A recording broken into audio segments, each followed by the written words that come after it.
Well, we just about lost this truck. Had a little fire, and we're going to talk about that, and I'll show you what happened and how to prevent it from happening in the future. So here is our culprit. Now this was in here before we bought the truck, but this right here, somebody added that. Obviously they wanted some more 12-volt power, and you know, these Freightliners don't have near enough. But if we take a closer look here, we'll see where the problem started. So it starts with a bad routing of the wires. All right, so we got these cheap, useless butt connectors, but here is where the problem was. They just mashed that wire when there's a perfectly good hole to come through, or even come through the bottom. No wire loom, bad butt connectors. So what they did is vibration over time got these wires to touch. And once they touched, they started getting hot. Why did they start getting hot? Here's why. So we're down here in the fuse panel, and he pulled the wires out, but you can see right here, these wires went down in here. They touched this, and they were pushed down into this power seat fuse, which, you know, this truck doesn't have power seats. So they got their power from here, which there's nothing technically wrong with that. The problem is, just like on this GPS tracker, you have a fuse. Well, had this been fused, when this touched, it would have just blown the fuse and that would have been the end of it, but there was no fuse. So once they started touching, they started getting hotter and hotter and hotter and hotter until they caught fire. So it starts smoking. Driver kind of freaks out, but quick action. He stuck his fire extinguisher in right here and got the fire out. So what we need to do is we need to get the driver some extra power, but let's do it in a safe manner.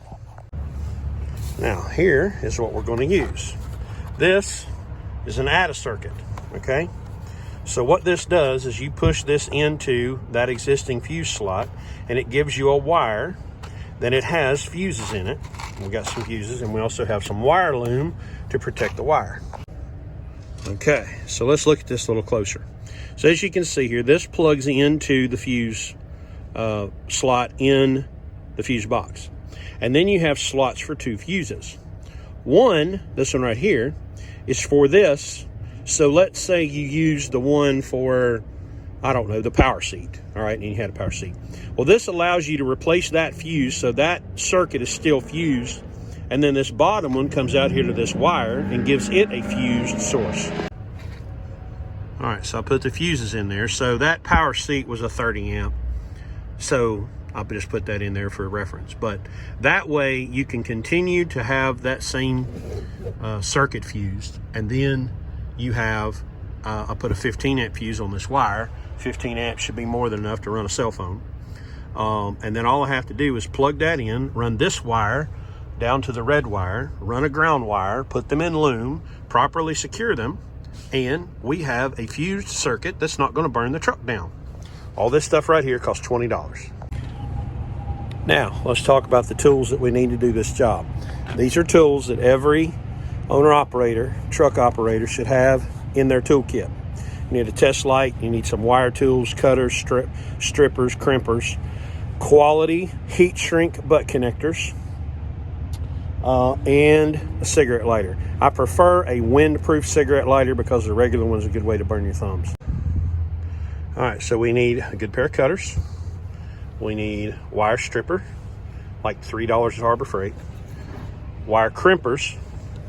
These are these are called heat shrink. So you get them hot and they shrink, help seal. Psychedelic cigarette lighter, it's always necessary. And then a test light, all right? What do I need a test light for in this situation? So in this scenario, we're wanting power for like a cell phone, and we want to make sure that that doesn't go off when you turn off the key. So, all right, if you're not familiar with how a test light works, you basically have a clip that you use to connect to ground, and then you have the probe, and when you get power, it lights up. Very simple. Now this truck already has a little connector here screwed in. It's a little hard to see here. Just to the frame that other grounds have been attached to for Qualcomms and such. There's our melted lead that got hot. So I can connect to this and it will still work.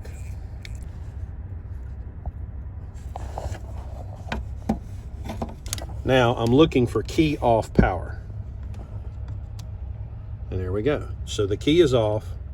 That one's for the engine ECM, so it's not going to have power. By the way, this is a good way to check fuses. You know, a fuse is good if you get light on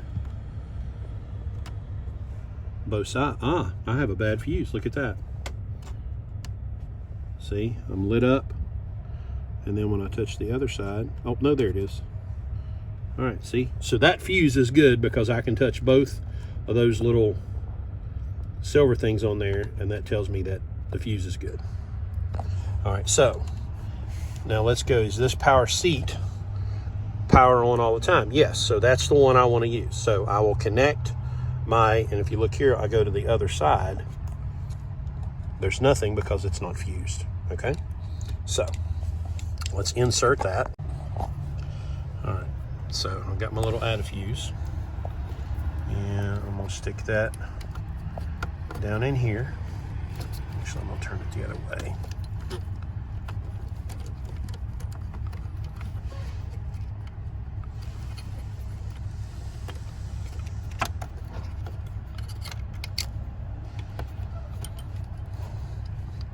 Okay, now I should be able to test this right here, and I should have power. So let's put it on the end of our test light. All right, now we have power, and it's fused. So if something happens, it's not going to burn the truck down now. What a amazing concept. All right, here I have some basic red and black wire I'll use to connect onto here, run up through the dash safely, and then we'll get it up here into the fuse box and connect it. All right, now I have black and red, power and ground, and I have it run in loom. Now it's protected. So I took 3 screws, 1, 2, 3, out of the dash, so I could pull this back, give me a little working room. And I'll get this run in here, and then we'll be in business. Okay, so now I got my wire coming out. I've got it run safely up into the fuse panel. Now I'll put the dash back together and get the wires connected. Okay, if you've never used a wire stripper, you can see here that it has numbers on it for the different gauge of wire here on the left, all right? So I'll find the appropriate spot, and I just need it to be about that long.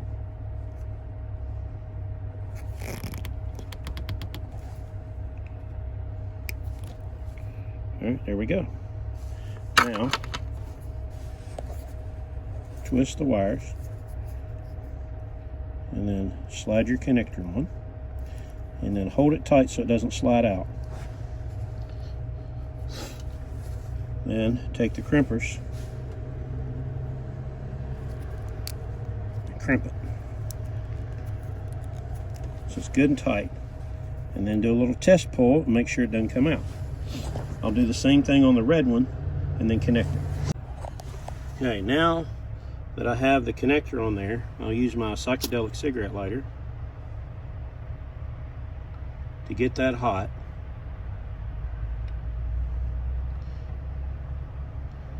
And you'll see it start to shrink.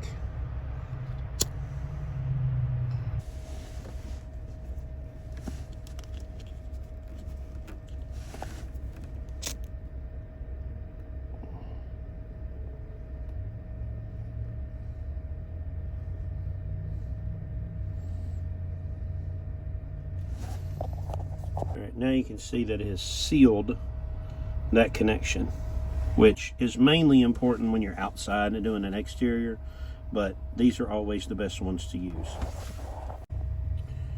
All right, now I have both of the wires connected, and I'll put them in the loom and secure them. All right, now the wires have been secured with zip ties and they're not going anywhere. All right, now I have my wire connected to my circuit adder, and let's check for power. I've got my ground hooked up. Now I'm going to touch the center pin and we have power. So now I just got to hook up the ground. We're good to go. Okay, now I can use the silver ring as the ground.